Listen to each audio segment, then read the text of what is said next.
Well, we finished the carvings, got both of these here. This one I've gone ahead and burned the detail on, and we'll do that on the other one here in just a second. I just wanted to show you, here's a good tip, make you a couple of these things just using an old piece of dowel or something, and get you a screw and epoxy it in the end. That way you can find a place that's not going to be obvious in your carving and screw it in there, and it'll give you something to hold this thing as you're working with them, painting them, because you don't want to handle them with your hands. You'll get all kinds of oil and dirt on them. So anyway, this one's all done, so now we're going to burn this one here. Okay, got my burner here, and we're not going to burn it a lot. Just want to sort of highlight the holes, not the holes, highlight the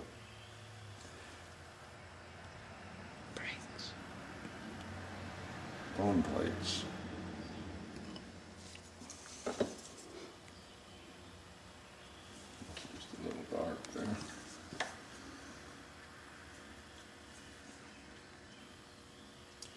On your eyes, make sure you rough them up a little on the edges. See how much better that looks than if it was just perfectly straight and smooth.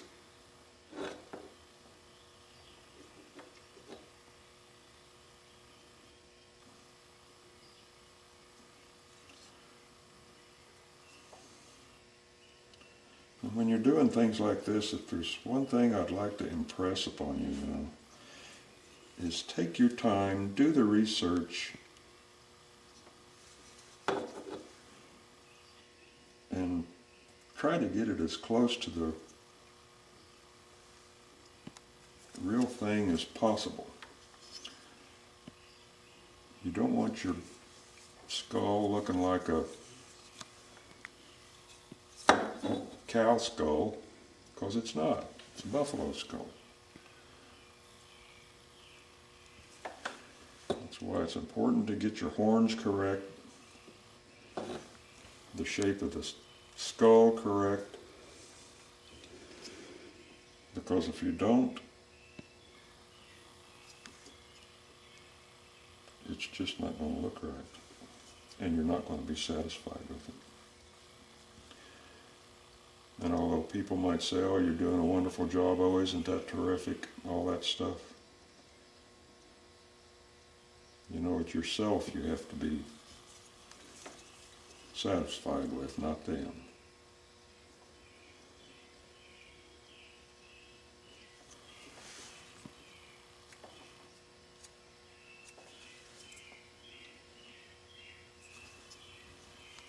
I just noticed something. I haven't drilled through there yet. Well, golly. I can't remember if we did that. I think we did that. This is my backup skull here.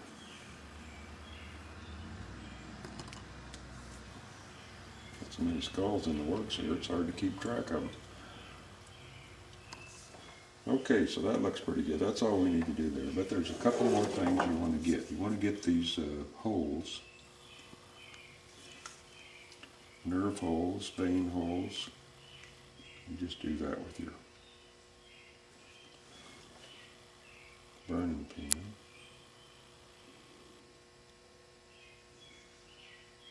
Makes all the difference in the world of getting those things in there.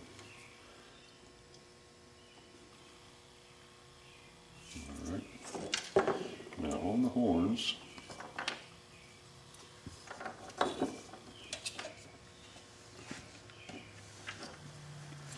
same thing on the horns. You don't want to have all these even surfaces. They're kind of rough. So just a few little indentations here and there. Make them look that much better. And take your burning pin and just highlight them.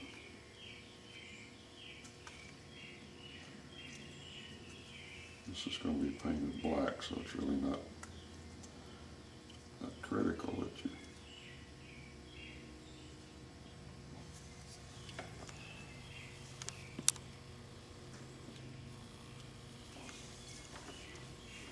Alright. So when you paint it, and that'll look a lot better. Okay? So now, after we get this other horn done, I'll be off to the sanding station, and I'll sneak over and drill out those holes there. Okay, I'm over here at the sanding station, got my flap sander here. I'm going to very gently go over this.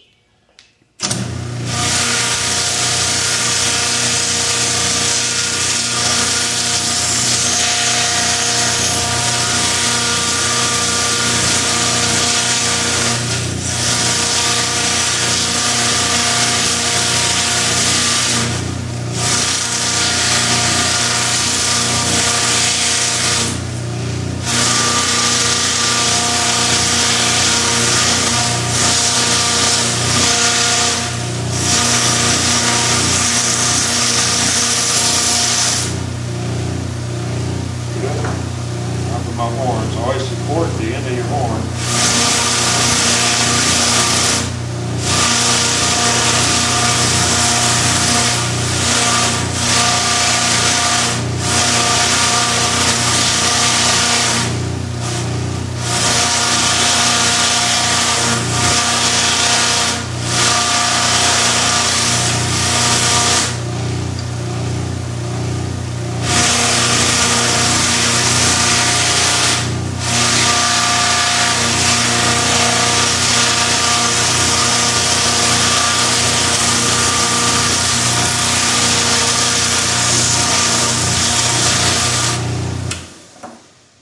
That's that. So now it's over to the paint station. We're over here. Now one thing you'll notice with these is the horns aren't exactly the same. And even this one skull looks like it's a little larger than the other. That's okay, because no buffalo skull is exactly the same as the other buffalo skull, but yet the anatomy is correct. That's the important thing, is the anatomy. You know, every once in a while you have to stop and take a look at your piece and see how you're doing compared to what it is in real life, if that's what you're trying to capture. And that's what we're doing here. Okay? So just take a second and review yourself as you're going along. Alrighty. Notice this one here has a little more bump on the top of his head than the other one, but it still looks okay. Anyway, let's get going here. Now, first thing I'm going to do is take my horns off. We'll paint the skull first. Get out my water. Well, actually, I'll just take these and dip them in there, just like that.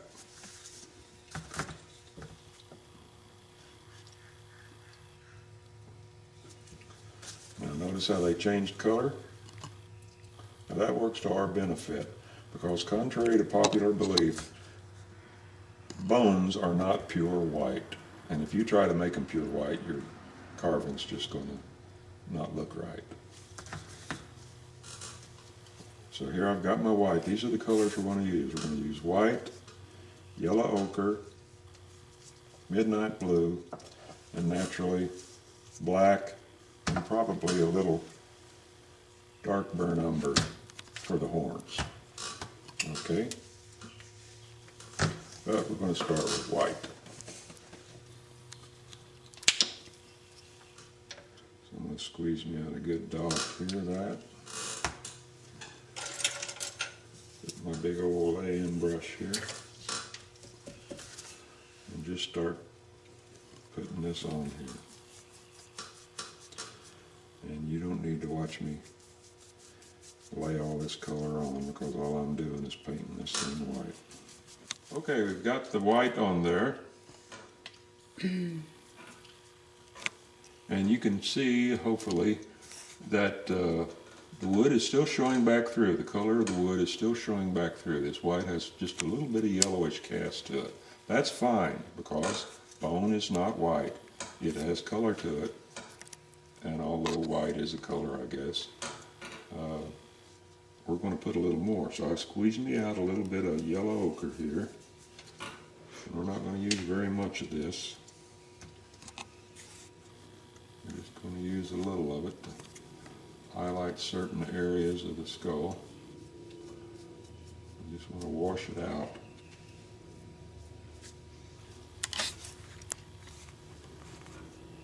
The last thing we want is a pure white skull. The color of the prairie is dry and yellow except in the springtime. So you got to sort of place your figure or what you're doing in the situation that it would be in real life. So this guy is laying out on the prairie. It's hot. It's dry. It's yellow. So that's what we're going to make it. See there, it already makes it look better. Now, what else do we have out on the prairie? Well, up there in Montana, it's where his skull is. What's Montana known for? Well, it's the big sky country, so we've got lots of sky up there. So, like my old art teacher said, you've got to paint reflections of what is surrounding your figure. So we've got sky, and the sky is blue. So we're going to put a little blue on this piece to indicate that there's some blue Montana sky out there.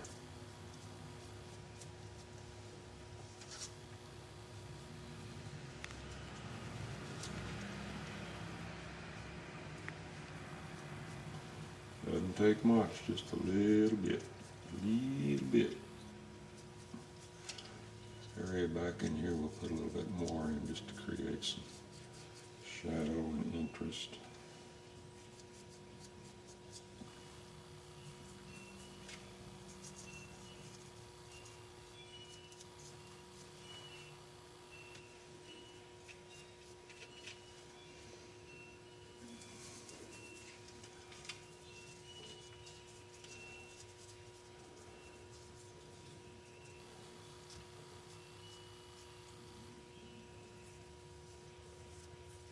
Down in that crack there.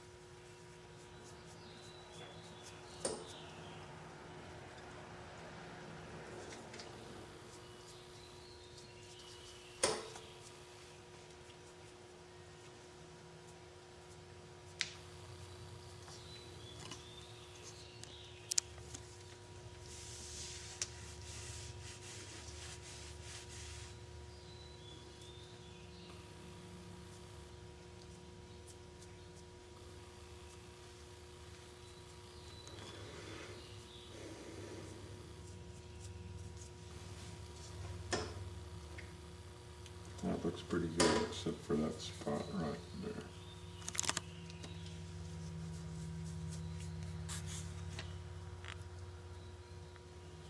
Lots of sky on the high points. That looks pretty good, I think. Put a little extra blue down in here. Bring that forward. And underneath here, this will probably never show. We'll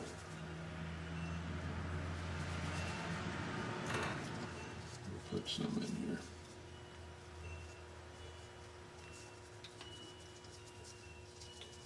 Just in case someone happens to pick this thing up and look underneath.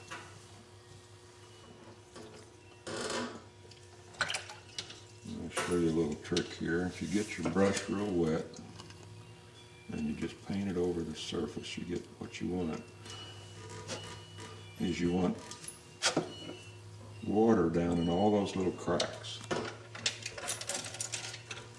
Get your fine brush, get you a little darker color.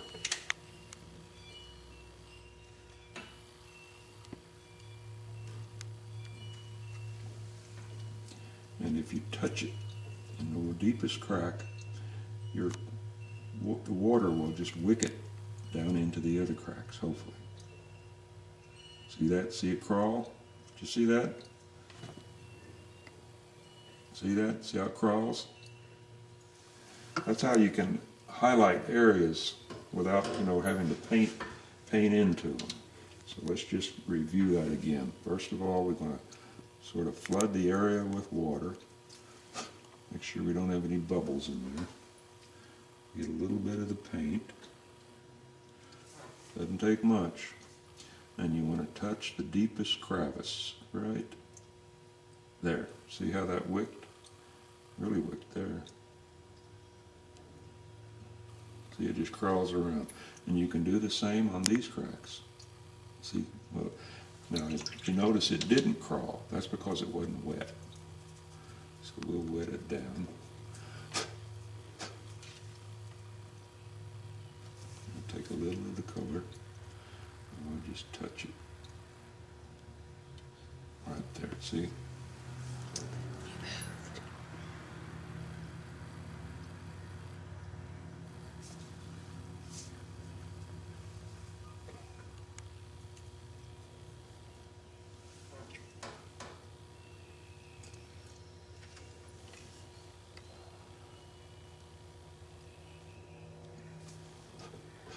Even help it along a little if you want.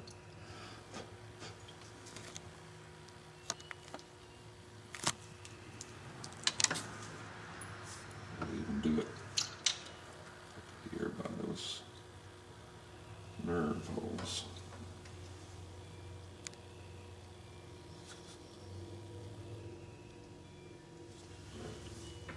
There we go.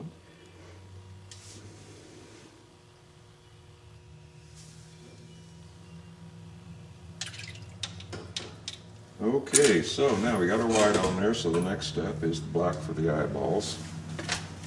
So I'm going to speed up the process here and dry this thing out, okay? Okay, now we're going to paint the eyeballs. Now I don't want too much water when I'm doing this because I don't want that water to crawl.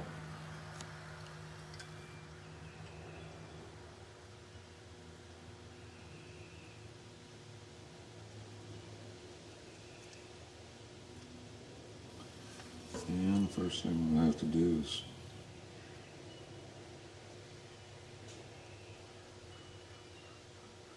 change brushes.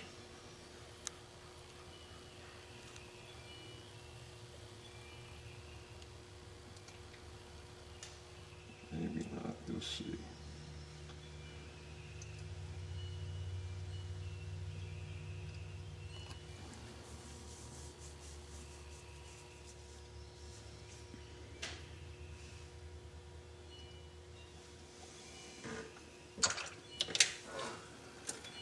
Yes, it will.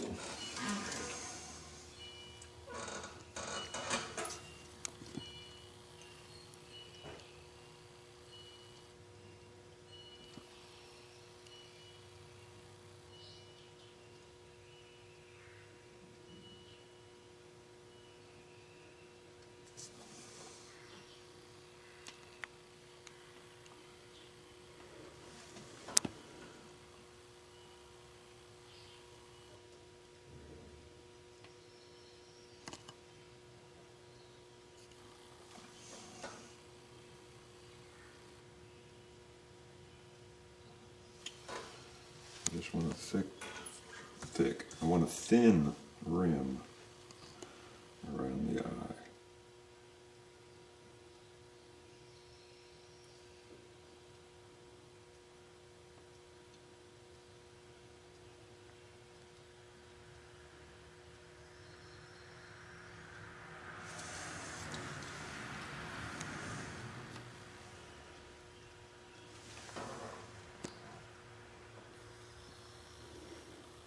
I'm gonna hear about jerking this thing around again, like in a little bit.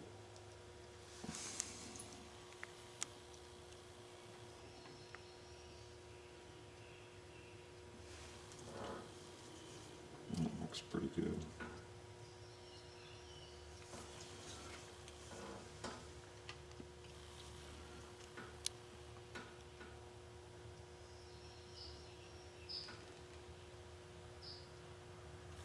you saw me do the other one, so I'll go ahead and do this one and come back.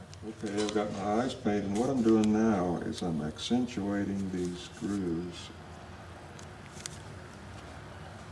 to make them look a lot better. I want that rugged,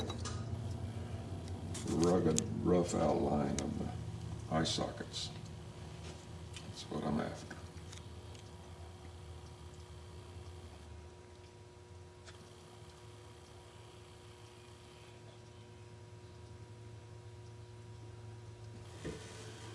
And also, I took my black and I put it down in here just to create a little depth.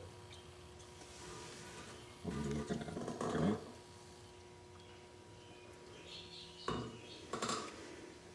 I can actually do it back in here.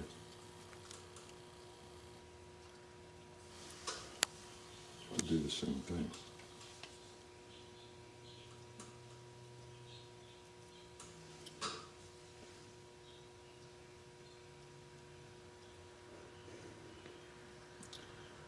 Paint these little areas like this. Rinse your brush out and then flood them with water, and that'll pull that color out to where it's even.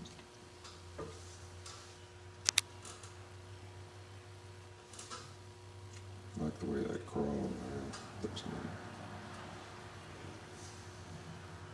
nice. Okay, so we're finished with that fella for the moment. So I'm just going to set him aside there somehow. Get my horns. Alright, so first thing I'm going to do is dip them in the water.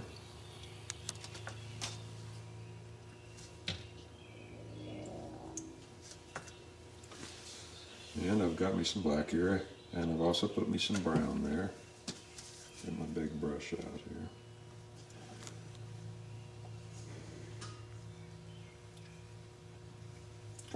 I'm going to get my fingers dirty here.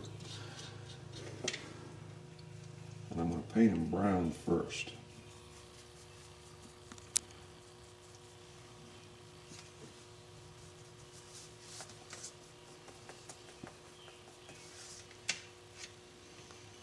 Get the insides too.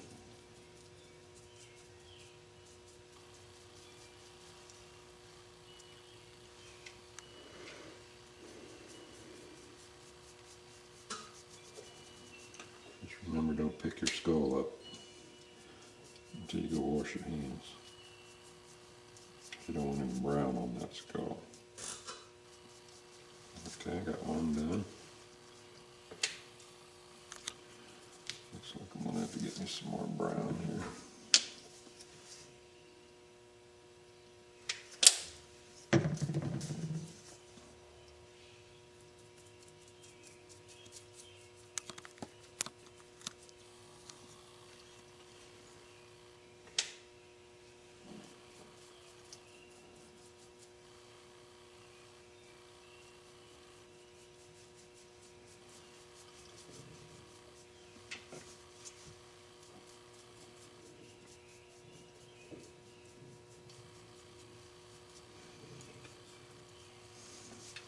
Okay.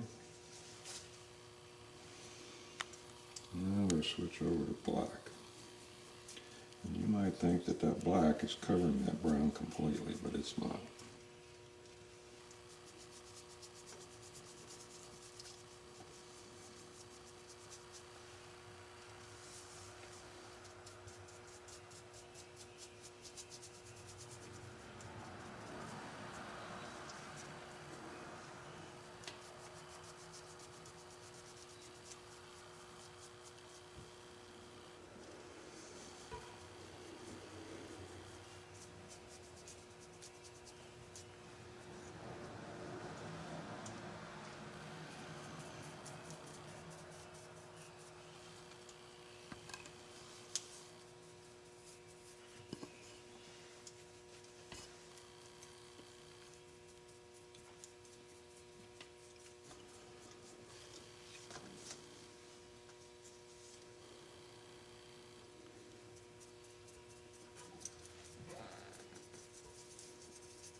know these videos, some of them seem few and far between, mostly far between from some of the comments I get.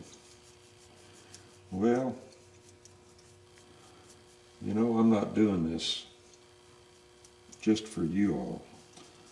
I'm doing it for the other people that are going to come along later too, hopefully.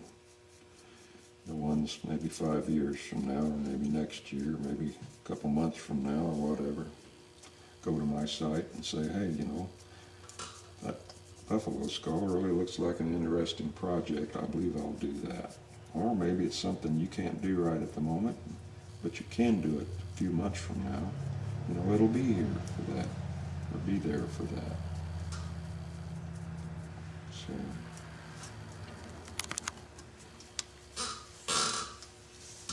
let's look here after that's soaked in a little bit.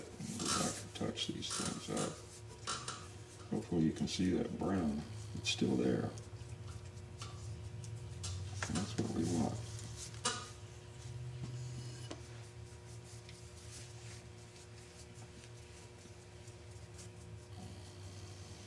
Out there on the prairie, even though these horns are black, you know, out in the sun bleaches everything. Eventually these things will fall off and get lost.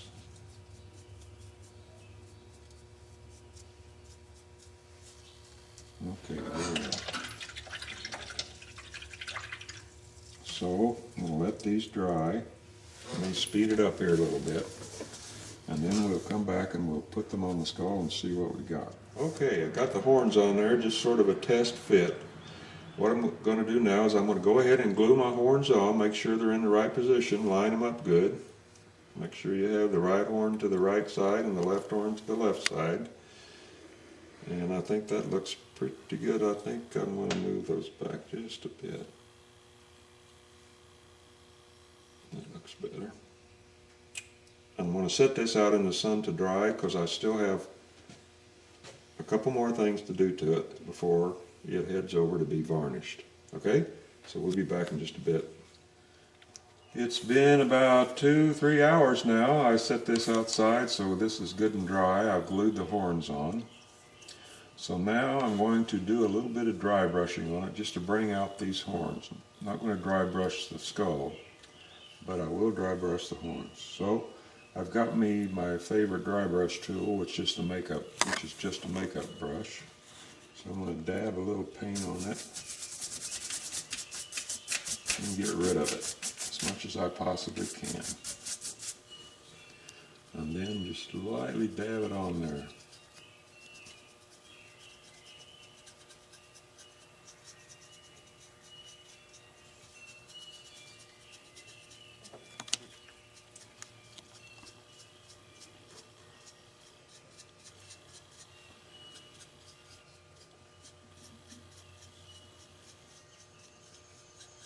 That's plenty.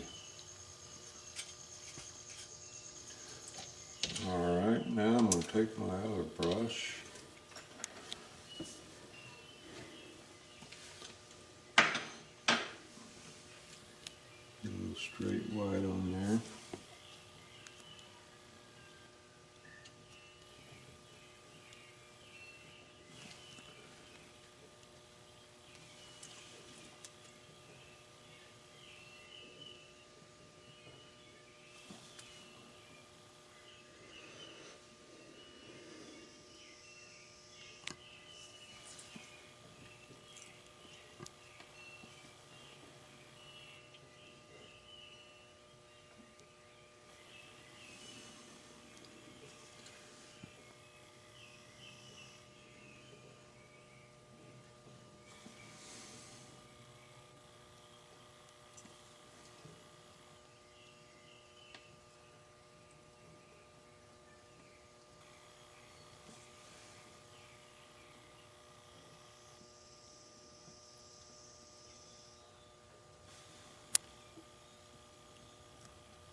think it's done.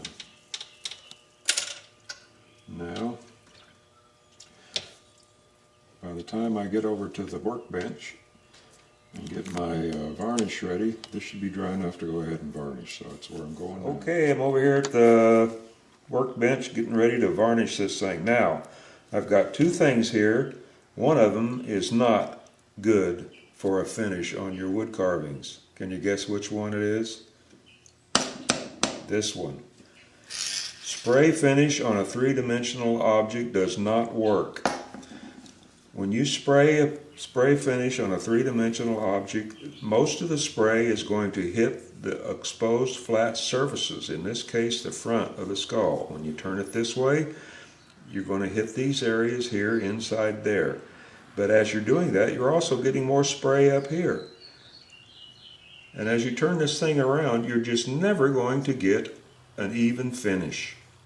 So don't use this stuff. I know it's quick, it dries fast, and you can run up at the house or upstairs from your garage or whatever and say, hey honey, look here, it's all done, isn't it beautiful? Well, don't do that. You can do it tomorrow when this dries, and it'll look a lot better. I guarantee it. Anyway, trust me. Now, for brushes, you know, I used to go down and buy some expensive brushes, but lately I've been going down to Home Depot or Lowe's, and I'll buy these real cheap, made in Indonesia brushes. They're hair brushes. I mean, they're good and they're soft. They give a good finish. But the first thing I do when I get them is just go through it and try to pull out any loose bristles that are in there, and you won't get many of them. And then I'll use this thing 4 or 5 times, and then I'll just toss it. Okay, I've got me some polyurethane satin finish varnish here, and I'm just going to brush this on. Now this polyurethane varnish, I've been using it for quite a while, so if Judy can shine down into the can there, can you see the varnish? See how amber it is? When it's starting to get dark like that,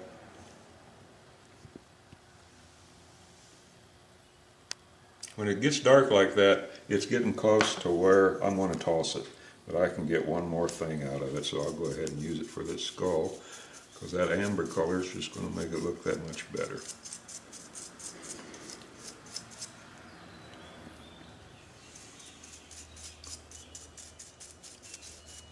Brush this all around.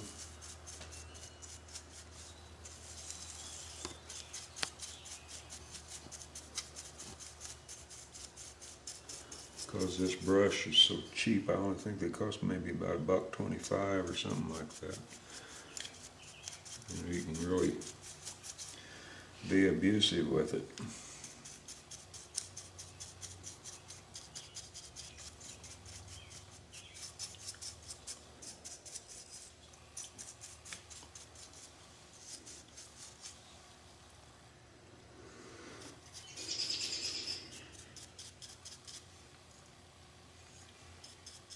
Got lots of cross grain up here, so I'll put a little extra on there to let it soak in. And as this stuff soaks in and dries, it'll strengthen your wood a little. Not a lot, but a little.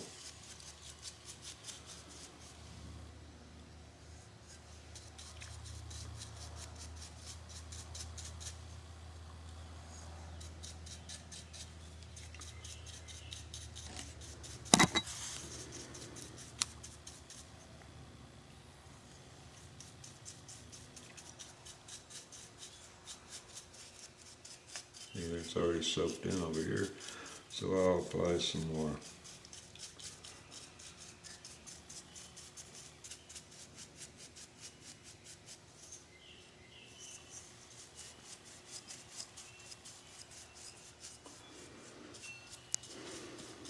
Okay, got that. So now I'm going to run over and get me a paper towel. Okay, I got me a paper towel here. Don't use a cloth, don't use Kleenex, get you a paper towel. And then I'm just going to wipe off all this excess stuff here, as much as I can get off of it. Plus it's had enough time to soak in.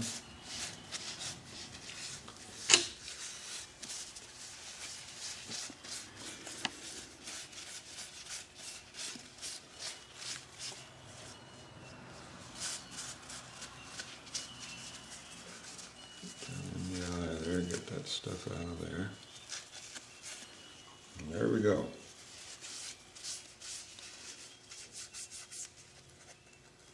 Down in this groove.